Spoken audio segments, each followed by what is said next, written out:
YouTube land? My name is Wildboy5699. Welcome back to another video. Welcome back to preferably Storytime with Wildboy. Now, I don't know how long this video is going to be, but I'm recording this on my iPhone. If I don't have enough storage and if I can't delete any apps or anything, I'll have to go to my get my piece of shit camera and then record it through that for the rest of the video. But hopefully, it won't take that long.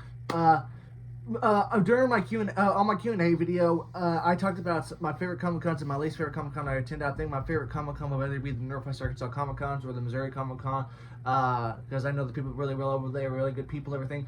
And then somebody asked me, well, I said the worst Comic Con I've been to was the Fort Smith Comic Con in Fort Smith, Arkansas, and somebody asked me, well, why was it the worst Comic Con you ever been to? So, I think this will be the fourth year Fort Smith will have the Fort Smith Comic Con this year. They started out in 2022, and then they had one in 2023, and it's a really small convention. It's a really small Comic Con.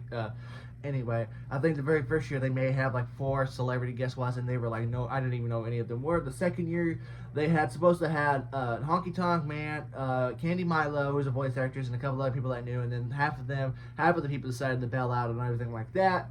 And in 2024, I was going to go to that one, but I lost. I thought about going to it, but I decided not to because they announced celebrity guests.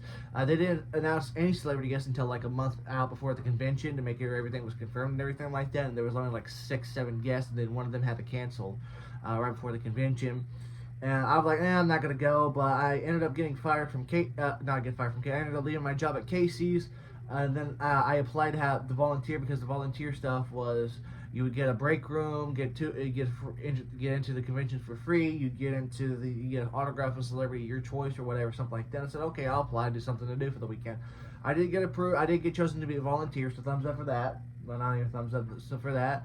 And then I started my job. I think that weekend I went to the convention was like my first weekend at Michael's, and I went to the convention, and like I said, if you saw the flyer, if you saw the brochure or the application process, it would at 2024 it would say break room, volunteer break room, autograph of your choice after 2 4-hour shifts, and then other stuff, snacks and everything like that. And I got there, and looked like people were already regretting it, and I was already in the bad mood for going because I had no money, I didn't have no job, I was waiting for the paycheck, I had no money for autographs, I had no money for merch, I had for stuff, and I had no money for nothing. I was just there for volunteering and get the autograph and be done.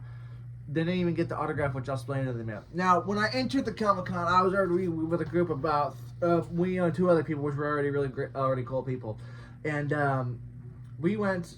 I wanted to go to the break room and find get a snack, and I asked, hey, where's the break room? And the guy who works for Fandom Events, which are not even a really good, horrible company, he said, oh, the break room, the green room's only for guests, celebrity guests, and Fandom Event staff, and volunteers weren't considered Fandom Event staff, and we weren't even allowed in there. But he said I can get whatever snacks you wanted, and so I got a bag of chips and a bottle of water, and then most of the time most of the time the Fandom Events people just stood there at the front entrance just talking and blabbering or whatever, and all the volunteers do all the work. And then I had one person come up and say that one of the people that were harassing their daughter, who's a vendor there, which they already the year prior to this convention, they had already, somebody got sexually assaulted at the Fort Smith Comic Con. They said this was why Fort Smith can't have really nice things anymore, because the mayor's a horrible because the Fort Smith's already a shithole anyway. I like Fort Smith, but the mayor and the city, the people who work there are complete idiots. I don't like the mayor of Fort Smith. I think he's an idiot, and he's already into a lot of trouble for using all the taxpayers' money, which we'll talk about that in another time. And so I went to check on her. She's like, hey, if you need somebody, we'll get somebody moved around. And the guy was like goofing off and saying some stuff and all that, and so they moved him to a different area of the room, and it was already in a small spin. It was at the Cape Rogersburg Expo Center, which was a really small expo center. Like the year prior, they had it at the convention center, but didn't have the funds to have it at the convention center again, so they had it at the Expo Center, which is on the fairgrounds, where they have the fair at. And then so we ended up doing there, and of course the place we were sitting at was right next to what they had a mini cafe, which basically you pay $20 to go have a snack or tea or whatever and see shows and everything. And there was like one person just complaining about them. That was the worst show I ever seen. It was so hot and not entertaining and wanted their money back. I'm like, well, you paid for it, but you ain't getting your money back. That's what they said. And then the second day was there, and I had to work I had volunteer from 2 to 6, and then from 10 to 2.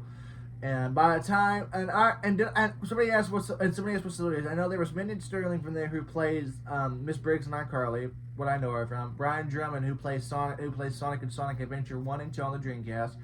And those are the only two I know. I was like, if I get an autograph of my choice, it would either be Mindy Sterling or Brian Drummond.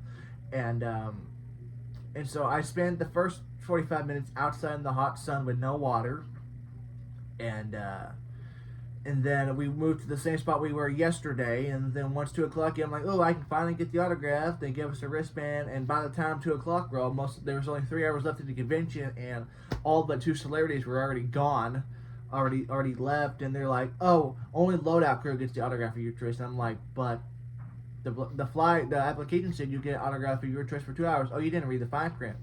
There's no fine print. I still have a screenshot showing the application and everything to where it said that. Oh, you just didn't look very hard enough. And so I threw my wristband down, walked out, and I told my parents to come pick me up, and I told them, and they were mad. I sent Fort Smith Comic Con letter, and I sent the same email to Fandom Events saying that I'll never attend a Fort Smith Comic Con or a Fandom Event convention again due to them lying and everything like that. I heard back from the Fort Smith Comic Con email, and they're saying, what autograph do you want? We'll mail it out to you. And I said, Ryan Drummond, P.O. Box, whatever, and everything. Oh, we'll get that as soon as we can. It's been 8 months, and I still have not got my autograph from Ryan Drummond. I emailed Fandom Events 3 or 4 times about that, and I never heard back from them. They blocked me on their Facebook page and everything like that. Well, like I said, I don't care if they even bring anybody that I really liked this year to the convention, to Fort Smith Comic Con. I will not go to Fort Smith Comic Con ever again. I will not go to convention for Fandom Events. I'll stick to GalaxyCon. I'll stick to VX5 events. I'll stick to conventions from Pop Goes to Culture and everything like that. But Fandom Events, I will never associate with them ever again. But basically, they lied. There was no break room for the event for the volunteers. So we weren't considered Fandom Events or celebrities. We didn't get the autograph because they claimed Rolling Loadout crew got it. But the Loadout crew was supposed to get a free dinner, which probably would be like a sandwich and a bag of chips or something like that. And then they said Loadout crew got an autograph, and they made a Facebook post a couple of weeks ago saying that volunteer applications are now open. Now they updated to where after you do Loadout crew only gets autographs and no break room and everything like that, and they have a thing, if you're chosen to sign out to show up, we'll blacklist you and everything like that. So overall, Fandom Events lies to their volunteers. I know that people who volunteer for VX5 events, they said that the more hours you volunteer, the more autographs and free stuff you'll get. So I'm like, so that's why I don't like volunteering. I know they say volunteer, there's a fly. People say volunteer is really good for you. Really a good thing, but I don't get anything out of it. If I don't get, I know that sounds selfish, but I'm not working for free. I have to get something, whether it be food or money, stuff like that. That's just me. I mean, if it's a selfish thing, but I don't work for free. I know I had a one field trip when I was in Valley Day Treatment. We went to a shelter for like 20 minutes to move stuff around, and the lady was incredibly rude and yelling at us and everything, which was absolutely miserable. That's why I don't volunteer, and I will never step foot in Fort Smith Comic Con or attend another Fandom event again. Overall, have y'all ever had any really awful Comic-Con experiences or any weird celebrity? Well, I met Mindy Sterling, and she was very, very nice. But everybody else was just really not wanting to be there and everything like that. But have you ever had a worst awful Comic-Con experience or the best Comic-Con experience? Let me know in the description down below. Hopefully I don't have to delete this video. But if you guys enjoyed the video, give it a thumbs up. Comment down below. As always, thank you guys a lot for watching. I'll see you on the future video. Take it easy.